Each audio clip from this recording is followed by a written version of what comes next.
Mumbai police आज अपने सबसे काले दौर से गुजर रही है, लेकिन एक वक्त था जब मुंबई पुलिस का सुनहरा दौर था। मुंबई पुलिस के तत्कालीन joint commissioner D Sivanandan, joint commissioner crime, जो क्राइम ब्रांच के मुखिया थे, वो इस वक्त हमारे साथ मौजूद हैं। ये आगे चलकर मुंबई पुलिस कमिश्नर बने थे और उसके बाद महाराष्ट्र के डीजीपी होकर रिटायर हुए थे। और इन्हीं के वक्त में मुंबई अंडरवर्ल्ड की कमर टूटी थी, मुंबई अंडरवर्ल्ड को मुंबई से खत्म किया गया था। तो हम इनसे जानते हैं मुंबई पुलिस की मौजूदा परिस्थिति के बारे में। सर, आपसे ये समझना चाहूँगा कि आज मुंबई पुलिस अपने काले दौर से गुजर रही है। आपने सुनहरे दिन देखे हैं, आपके वक्त में काफ़ी कुछ काम हुआ था। ये बताइए कि मुंबई पुलिस की ऐसी हालत के पीछे कौन जिम्मेदार है? It is only a crisis of leadership. If you ask me, that time or earlier, there were leaders who were with lot of credibility, like Mr. Ronnie Mendonca was my commissioner of police. He is a man of integrity and a very, very strong officer. And earlier, Mr. Inamdar was there as joint CP crime. Then various other officers were there. Mr. Satish Sahani, Amarjit Singh Samra. Then so many other officers were there who were very, very strong. But then those times it was the integrity which mattered. With integrity, you could provide leadership and you could take a risk also. We took a lot of risk at the time in fighting our war against the organized crime. And organized crime was working from 60, 70, 80, 90 and 2000. We finished it in 2002 because the integrity factor, honesty factor, the leadership factor and the team which relied on us were given complete protection. They were not let off and they were not facing any prosecution. They were not even facing allegations. Now we're not even facing allegations. I hope you understand what I'm saying.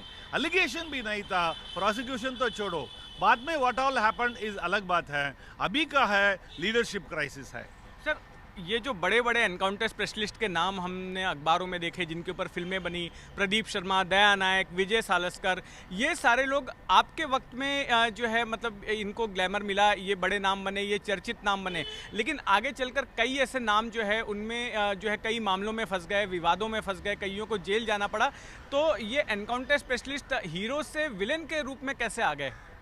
There is nothing called encounter or encounter specialist in the law. These are all romanticizing by the media and the Bollywood and various others. There is nothing called a word called encounter at all. English dictionary में होगा and law book में कहीं भी नहीं है। ये लोग अपने आप को sharp shooter कहने लगे हैं, encounter specialist कहने लगे हैं, and they ran their own intelligence gathering system and they were under control. During my time when I was joint CP crime, 60% of the so-called encounters were done by the police station staff. Whereas these people were taking credit. This encounter was done under the four corners of law, under the section of 100 of Indian Penal Code. And that gave the power of right of defense for the police and right of defense for the citizens. Even you could have done an encounter at the time if it was within the four corners of law. But once when the leadership changed and when they were given free hand because of various reasons, they went berserk and all of them were in jail, suspended, somebody passed away. It's very unfortunate that these officers who are capable of working otherwise got into disrepute and suffered the ignominy. लेकिन इनकी जो politicians के साथ में proximity हो गई थी कि ये पॉलिटिशियंस के भी खास बन गए थे, क्या ये भी एक कारण है? Politicians and gangsters and criminal network का नेक्सस जो था वो बहुत ही इंटरट्वाइन हो गया है।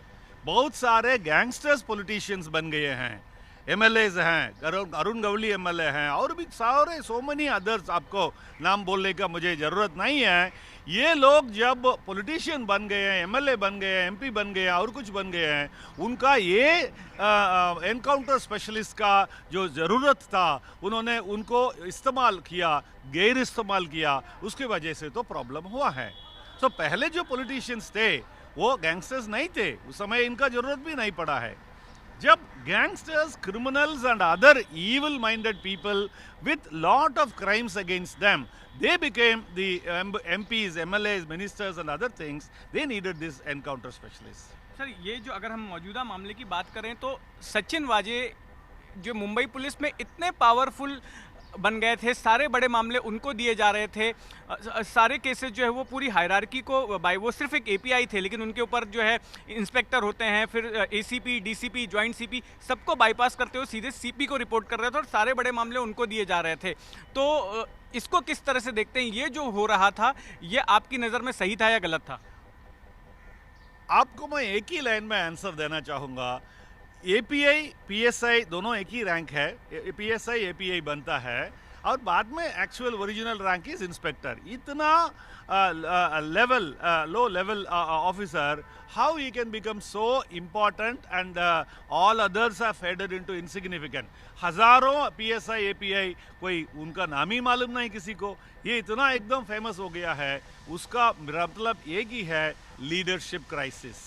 He has not become himself so important. He was made important by the powers that be. And because he was given importance, he acquired and occupied all the important famous place, all corners of fame he occupied because he was allowed to occupy by the leader. It is a leadership crisis again. Sir, जो परमवीर सिंह को Mumbai police commissioner पद से हटाया तो उन्होंने एक खत पढ़ा, वो खत आपने भी खत लिखा था, वो आपने भी पढ़ा होगा, और उस खत में उन्होंने एलिगेशन लगाया कि अनिल देशमुख जो गृह मंत्री हैं वो कलेक्शन की डिमांड कर रहे थे और प्रेशराइज कर रहे थे कि आप वसूल करके हमको 100 करोड़ रुपया दीजिए। तो मेरा सवाल आपसे ये है कि जब आप पुलिस कमिश्नर थे तो, या आप ज्वाइंट कमिश्नर क्राइम थे, तो उस दौरान भी क्या राजनेताओं की तरफ से इस तरह की डिमांड आती थी? और ये जो मौजूदा मामला है इसको आप किस तरह से देखते हैं? पहले मौजूदा मामला हम किस तरफ देखते हैं, इसके ऊपर ज़्यादा एक्सप्लेनेशन देना नहीं चाहिए, because it is only an allegation from one side. अभी तक इसका प्रूफ नहीं हुआ, अभी कोई हाईकोर्ट जज का ये इंक्वायरी नहीं हुआ, या और कोई जूलियो रूबेरो साहब ने रिजेक्ट कर दिया। सो ऐसा अगर है तो it is only a one sided allegation about which I will not want to comment at all. So I will ignore the letter written by Mr. Paramveer Singh, and I will go back to that. During my time or anybody else's time, was it there? I will say no, not at all. Politicians were so good that they never used to pressurize you or Politicians were good or bad, I am not commenting on that. I am not giving a good conduct certificate to anybody, but they had their own ways of making money. It is not that they had to call the police and ask for 100 crores and things like that. They were well off within their means. They did whatever they wanted. उसके ऊपर good contact certificate देना हमारा काम नहीं है, but इतना मैं ज़रूर बोल सकता हूँ, पुलिस से लेना और ऐसा बुला के बोलना और ऐसा बड़े बड़े फिगर को मेंशन करना इवन ड्रीम्स में भी नहीं होता था। ड्रीम्स में, और मेरा टाइम का जो आर पाटिल साहब हैं वो ऊपर चले गए हैं, उनके जैसा ऑनेस्ट पॉलिटिशियन आप देख ही नहीं सकते हैं। मेरा संबंध गोपीनाथ मुंडे साहब का था जब मैं जॉइंट सीपी क्राइम था, और मनोहर जोशी साहब सीएम थे, और बाद में आर पाटिल साहब 10 साल CP deputy CM and home minister बने। उनके जैसा ऑनेस्ट पॉलिटिशियन मैंने देखा नहीं है। There is no question of a cup of tea और even a glass of water for him. So you can't compare him with what is happening now. I can guarantee you that those times whoever I dealt with gave us money officially. I remember Mr. Gopinath Munde giving 100 lakhs more than the budget for distributing to all the cops who were doing these things for cultivating informants, cultivating gadgetry and all that. Secret fund money. It was no special fund. It's not secret service fund. Special fund उन्होंने दिया, आधा घंटे में सबको हमने बांटा था, उससे उनका हौसला बहुत बढ़ गया था। सो हमसे पूछना तो छोड़ो, हमको जितना चाहिए, हम कितना मांगे हैं उतना ऑफिशियली वो दे रहे थे। ऐसा लोग थे वो अलग टाइम, अलग जमाना। That's what I would say. धन्यवाद। तो आपने सुना डी शिवानंदन को, जो हमें बता रहे थे कि उनके वक्त में पुलिस और राजनेताओं के बीच संबंध कैसे थे और आज कैसे हैं, ये तो आप खबरों में देख ही रहे हैं। कैमरामैन मनोज जायसवाल के साथ जितेंद्र दीक्षित, एबीपी न्यूज़, मुंबई।